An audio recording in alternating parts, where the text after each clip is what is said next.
দায়িত্ব ও মাতৃত্বের অনন্য সমন্বয়। ঢাকা বিশ্ববিদ্যালয় সিনেট সদস্য এবং ডাকসুর কার্যনির্বাহী সদস্য সাবিকুন নাহার তামান্না সম্প্রতি ডাকসুর একটি প্রোগ্রামে দেখা গেছে কোলের সন্তান নিয়ে মঞ্চে দাঁড়িয়ে দায়িত্ব পালন করতে।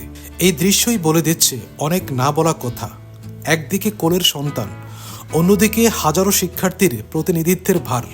মাতৃত্ব এবং নেতৃত্ব, এই দুই কঠিন পথকে তিনি এক সুতোয় গেঁথেছেন। তার এই অদম্য সংগ্রাম প্রমাণ করে ইচ্ছাশক্তি থাকলে কোনো কিছুই নারীর অগ্রযাত্রায় বাধা হতে পারে না।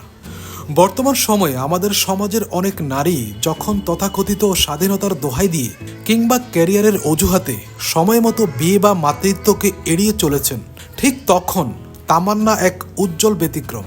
তিনি দেখিয়ে দিয়েছেন ক্যারিয়ারের চূড়ায় থেকেও সফল মা হওয়া সম্ভব।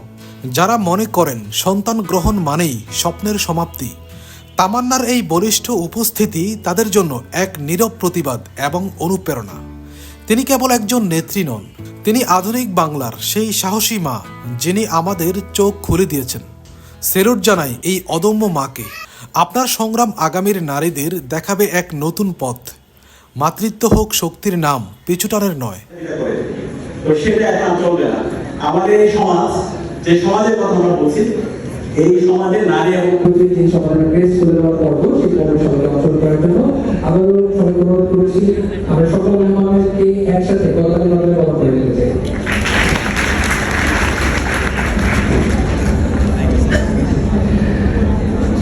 এই পর্যায়ে আমাদের উদ্দেশ্যে